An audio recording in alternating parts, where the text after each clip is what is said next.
Hello students and welcome back to the channel. I hope you people are doing good and preparing well for your board exams. तो आज जो हम topic करने वाले हैं वो है आपका central problem of an economy class +1 chapter number 2.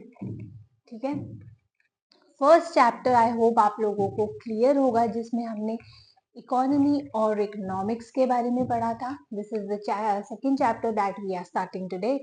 ठीक है, तो विदाउट एनी डिले चलो इसे स्टार्ट करते हैं.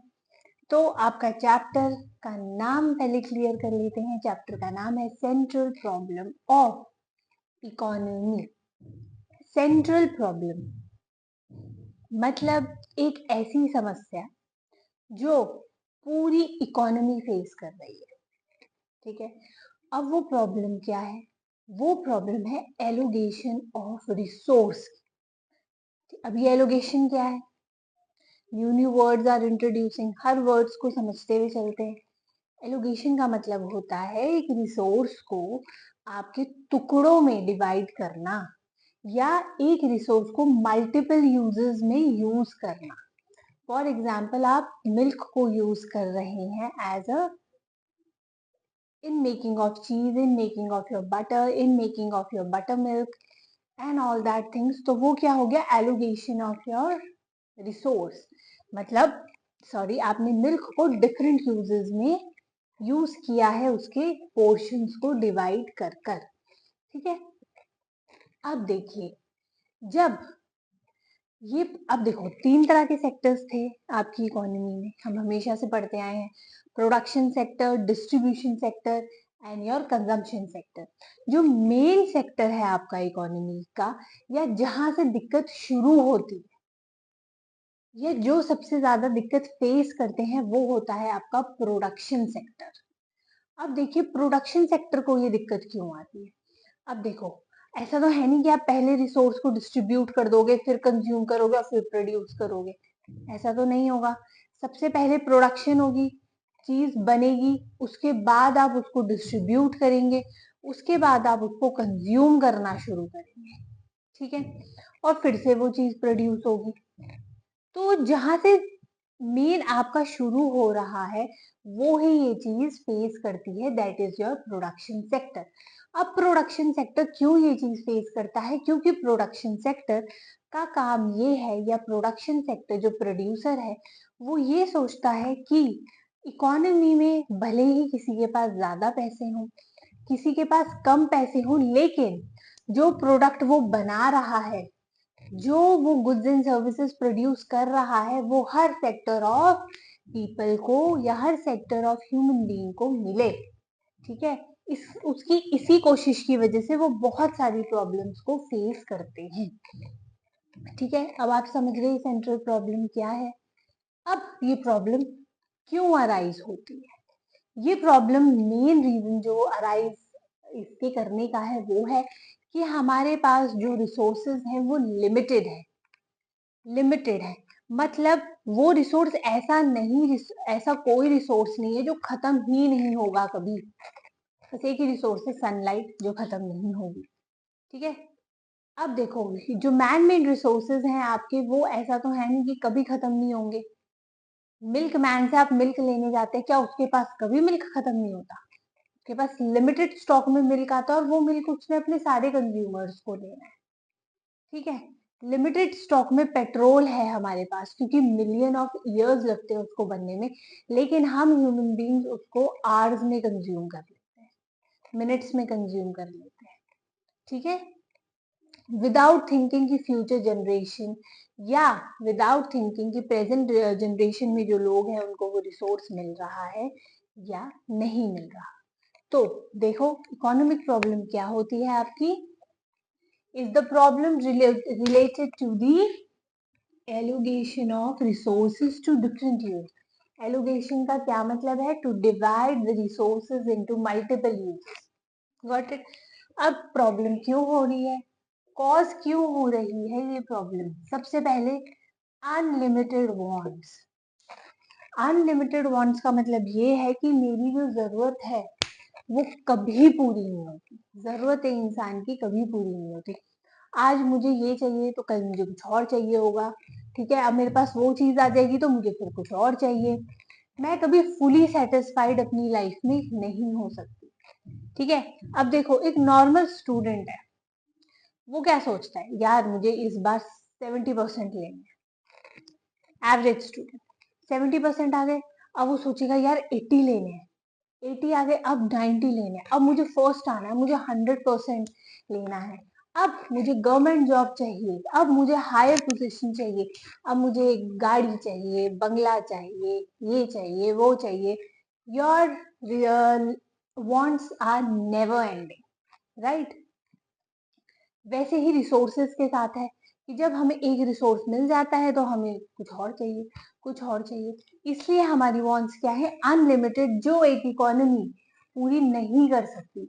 किसी भी कंट्री की इकोनॉमी सारे जितने भी उसके आपके सिटीजन्स हैं उनकी आपकी wants को पूरा नहीं कर सकती। Human demands and wants are unlimited which means they never be satisfied, वो कभी सेटिस्फाइड नहीं हो सकते। सेकेंडली, क्यों आपका प्रॉब्लम अराइज आती है, ऑल्टरनेटिव यूज। ठीक है, रिसोर्सेज आर लिमिटेड, हमें पता है। The same resource are use for different purpose and is therefore essential to make a choice among resources. अब देखो क्या बोल रहे हैं वो, कि एक रिसोर्सेज को हम मल्टीपल तरीके से इस्तेमाल कर सकते हैं, ठीक है, लेकिन हमें ये समझना है कि वो जो मल्टीपल तरीके हैं उसमें से कौन सा तरीका मुझे चाहिए। ठीक है, वो भी बड़ी प्रॉब्लम है।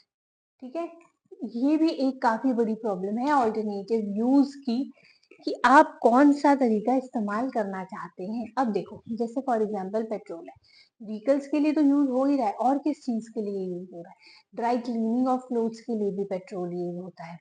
आपका इंजन्स में क्या बोलते हैं, नॉट इंजन सॉरी, मशीन्स में आपका पेट्रोल यूज होता है।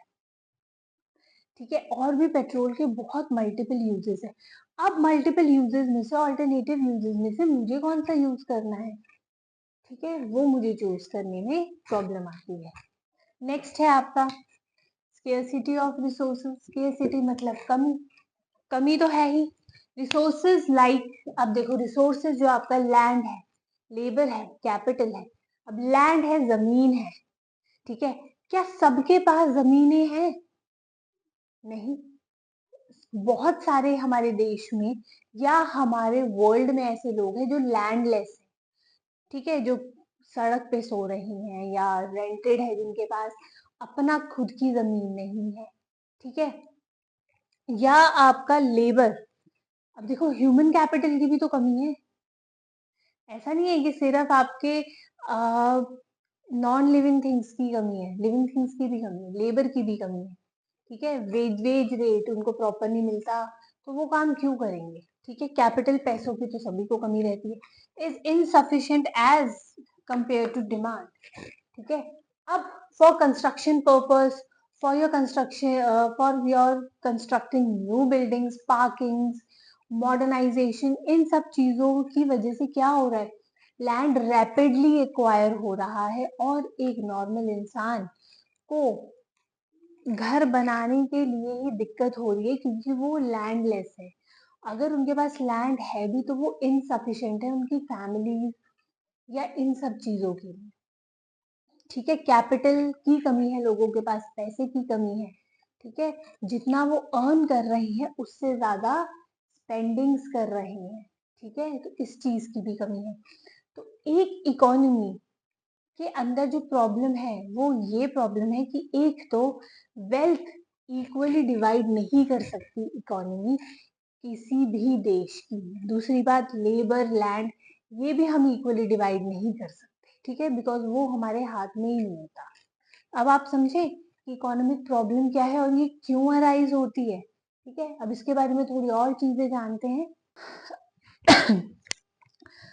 सो स्टूडेंट्स, अभी तक जो हम पढ़ रहे थे वो हमने पढ़ा सेंट्रल प्रॉब्लम क्या है, क्यों होती है। अब हम ये पढ़ते हैं कि एज अ प्रोड्यूसर जो तीन मेन सेंट्रल प्रॉब्लम्स एक प्रोड्यूसर फेस करता है वो क्या क्या है। ठीक है, अब देखिए हम क्या पढ़ रहे हैं, आपका सेंट्रल प्रॉब्लम्स। अब देखिए, एज अ प्रोड्यूसर सबसे पहले जो प्रॉब्लम आती है वो आती है कि क्या प्रोड्यूस किया जाए, व्हाट टू प्रोड्यूस। ठीक है, the first problem of every economy is what type of good is to be produced. अब प्रोड्यूसर ये सोच रहा है कि किस तरह का सामान बनाया जाए। क्या वो कंज्यूमर गुड्स बनाया जाए जो लोगों की डेली नीड्स को आपका फुलफिल करेगा, क्या वो आपका कैपिटल गुड्स बनाया जाए जो आपकी कैपिटल जनरेशन में मदद करेगा, प्लांट एंड मशीनरी ये सब चीजें। ठीक है, या आपका वॉर टाइम गुड्स बनाया जाए जैसे गन्स, रिफिल्स, ठीक है, रिफिल्स और टैंक्स आपके, या आपके पीस टाइम गुड्स बनाए जाए जैसे आपका जब आफ्टर वॉर आपका जो टाइम आता है, जब लोगों को सर्वाइवल के गुड्स की जरूरत होती है, जैसे आपका नॉर्मल ब्रेड्स, क्लोथ्स, बटर, ये सब चीजें, उस तरह का सामान बनाया जाए। ठीक है, अब जब प्रोड्यूसर ये सोच रहा है तो मान के चलिए कि चलो ठीक है, मैंने मान के चला कि मैं कंज्यूमर और आपके कैपिटल गुड्स में डील करने वाली हूँ, ये बनाने वाली हूँ। अब आपका रेशो क्या होगी बनाने की, क्या मैं इक्वल रेशो बना रही हूँ कंज्यूमर और आपकी कैपिटल गुड्स की, या कंज्यूमर गुड्स ज्यादा बना रही हूँ, कैपिटल गुड्स कम बना रही हूँ, या वाइसा वर्सा। ठीक है, तो ये भी एक प्रॉब्लम है आपकी। तो पहली प्रॉब्लम क्या है, व्हाट टू प्रोड्यूस, कि कौन से गुड प्रोड्यूस किए जाएं जो मुझे मैक्सिमम प्रॉफिट दे और सोसाइटी को भी मैक्सिमम सेटिस्फैक्शन दे। ठीक है, आई होप ये क्लियर होगा। पढ़ लेते हैं एक बार। When economy decides what type of goods to be produced, अब मैंने डिसाइड कर लिया था कि मैं कंज्यूमर गुड्स और कैपिटल गुड्स को प्रोड्यूस करूंगी। ठीक है, they have to decide the quantity that how much capital और consumer goods are to be produced। Quantity अब मुझे डिसाइड करनी है कितनी कितनी क्वांटिटी मैं प्रोड्यूस करूंगी। ठीक है, अब चलो ये एक प्रॉब्लम सॉर्ट कर ली, तो अब सेकंड प्रॉब्लम क्या है, सेकंड प्रॉब्लम है हाउ टू प्रोड्यूस। अब प्रोडक्शन कैसे की जाए, किस टेक्निक से की जाए। ठीक है, this problem is concern with the technique of production. अब दो ही टेक्निक्स होती है आपकी प्रोडक्शन सेक्टर में, एक तो होती है आपकी लेबर इंटेंसिव टेक्निक जहां हम ज्यादा लेबर यूज कर रहे होते हैं, मोर लेबर देन योर कैपिटल, और दूसरी होती है कैपिटल इंटेंसिव टेक्निक्स, इसमें हम ज्यादा कैपिटल यूज करते हैं और लेबर कम यूज करते हैं। अब लेबर इंटेंसिव टेक्निक्स में क्या होता है, लेबर इंटेंसिव टेक्निक्स में ये होता है कि ये आपका अनएम्प्लॉयमेंट को कम करता है, ज्यादा लोग आप हायर करते हो और इसमें आपकी कॉस्ट भी कम आती है। ठीक है, क्योंकि आपका मशीन से ये चीपर पड़ता है। सोशल वेलफेयर के लिए ये अच्छा है, लेकिन प्रॉफिट मैक्सिमाइजेशन के लिए अच्छा नहीं है। ठीक है, आपका नेक्स्ट है आपका कैपिटल इंटेंसिव। अब कैपिटल इंटेंसिव टेक्निक्स में क्या होता है, ये आपकी मशीन यूज करती है, मतलब प्रोडक्शन जल्दी होगी, प्रोडक्शन जल्दी होगी, प्रॉफिट मैक्सिमाइजेशन इसमें हायर रहता है, लेकिन सोशल वेलफेयर इसमें इन्वॉल्व नहीं होता। तो सेकंड प्रॉब्लम आपकी डील करती है कि किस तरह प्रोड्यूस किया जाए, कौन सी टेक्निक यूज करनी है आपको प्रोडक्शन की। चलो हमने ये भी चूज कर लिया कि हम एक स्पेसिफिक टेक्निक, इनमें से कोई एक टेक्निक को इस्तेमाल कर रहे हैं। मान के चलो मैंने कैपिटल इंटेंसिव टेक्निक ली है। ठीक है, जस्ट फॉर एन एग्जाम्पल, आप चाहे तो लेबर इंटेंसिव भी चूज कर सकते हैं। तो अब जो थर्ड और लास्ट प्रॉब्लम है, फॉर हुम टू प्रोड्यूस, किसके लिए प्रोड्यूस करना है आपको।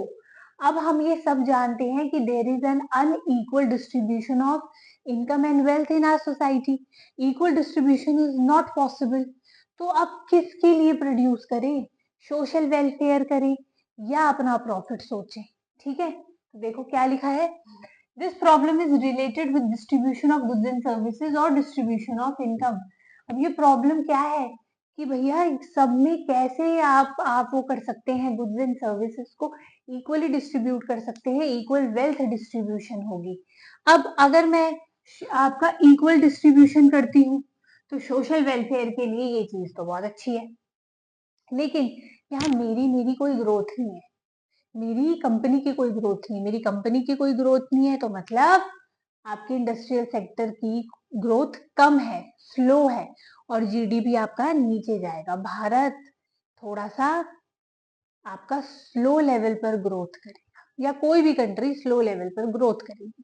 ठीक है, अगर मैं सोचती हूँ कि नहीं यार, मेरा प्रॉफिट मैक्सिमाइजेशन, मेरा प्रॉफिट सरप्लस सबसे ऊपर होना चाहिए, तो मुझे अनइक्वल डिस्ट्रीब्यूशन करनी पड़ेगी, सिर्फ और सिर्फ रिच लोगों के लिए प्रोडक्शन करनी पड़ेगी, और यहाँ पर सोशल मोटिव पूरा नहीं हो पाएगा। तो you have to sacrifice one और the other thing in the sector of production. I hope आपको ये क्लियर होगा कि सेंट्रल प्रॉब्लम क्या है। अब ये प्रॉब्लम्स कैसे हटा सकते हैं थ्रू योर 3 डिफरेंट मार्केट्स, तो चलो वो डिस्कस करते हैं। सो स्टूडेंट्स, अब बात करते हैं आपकी कि ये जो सेंट्रल प्रॉब्लम्स थी हमारी 3 तरह की, उनको डिफरेंट डिफरेंट इकोनॉमीज ने कैसे सॉल्व किया। ठीक है, अब देखिए यहाँ पे आपकी हमने 3-4 तरह की मार्केट पढ़ी थी चैप्टर 1 में। ठीक है, अब उसी मार्केट के अकॉर्डिंग हम ये पढ़ेंगे कि एक स्पेसिफिक मार्केट ने कैसे वो आपकी सेंट्रल प्रॉब्लम को खत्म किया। ठीक है, पहली आती है आपकी मार्केट इकोनॉमी। अब देखिए ये जो मार्केट इकोनॉमी है इसको हम फ्री इकोनॉमी भी कहते हैं। ठीक है, फ्री इकोनॉमी क्यों कहते हैं? फ्री इकोनॉमी इसलिए कहा जा रहा है क्योंकि यहाँ पर किसी तरह की कोई रिस्ट्रिक्शन नहीं है। You are free as a producer, आप फ्री हैं। और अगर आप एज अ प्रोड्यूसर हैं तो आप क्या करने की कोशिश करेंगे? एज अ प्रोड्यूसर अगर मैं हूं तो मैं प्रॉफिट मैक्सिमाइजेशन की तरफ जाऊंगी, ना कि सोशल वेलफेयर की तरफ। ठीक है, मेरा पहला मोटिव हमेशा प्रॉफिट मैक्सिमाइजेशन रहेगा, ना कि सोशल मोटिव। ठीक है, देखो क्या बोलती है आपकी free economy. Market economy is a free economy, every activity is influenced by profit motive. The producer will produce those commodities which have higher demand but low supply to fetch higher profits. अब क्या कह रहा है वो producer? ये कह रहा है कि मैं एक ऐसी मार्केट में हूँ, ठीक है, या ये एक ऐसी मार्केट है जहां पर मेरा मेन मोटिव है प्रॉफिट मैक्सिमाइजेशन, ना कि सोशल वेलफेयर। ठीक है, यहाँ पर मैं सिर्फ और सिर्फ प्रॉफिट मैक्सिमाइजेशन के बारे में सोचूंगा, ऐसे गुड्स प्रोड्यूस करूंगा और ऐसे लोगों के लिए गुड्स प्रोड्यूस करूंगा जो कि मुझे ज्यादा पैसे दे मेरे प्रोडक्ट के लिए। और ज्यादा पैसे कौन दे सकता है? आपके हायर क्लास, जो आपके रिच लोग होते हैं, वो आपको आपके प्रोडक्ट के मुंह मांगे पैसे दे सकते हैं। ठीक है, तो पहला इनके कंज्यूमर्स कौन होते हैं? जो रिच लोग होते हैं। ठीक है, हाई स्टैंडर्ड ऑफ लिविंग वाले, क्योंकि पुअर इंसान या गरीब इंसान तो इतना अफोर्ड नहीं कर सकता।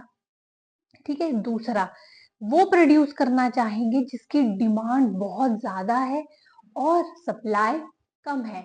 जैसे कि कोविड के टाइम हुआ था। कोविड के टाइम क्या हुआ था?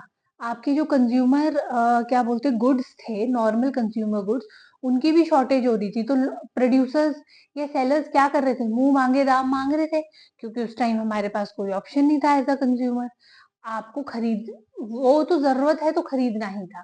ठीक है, अब सैनिटाइजर्स मुंह मांगी कीमत पे आपके बेचे गए हैं। ठीक है, तो वो एक सिचुएशन आप इससे रिलेट कर सकते हो।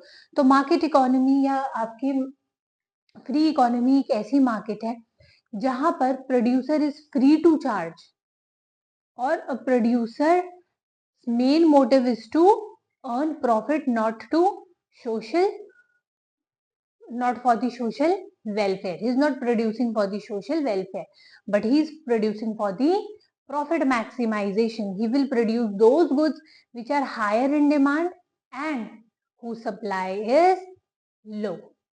ठीक है, अब नेक्स्ट आती है आपकी सोशल इकोनॉमी, सोशलिस्ट इकोनॉमी या सेंट्रल इकोनॉमी। यहाँ पे क्या होगी? यहाँ पर जो आपकी पावर है ना, वो सेंट्रल अथॉरिटी या सेंट्रल गवर्नमेंट के पास होती है।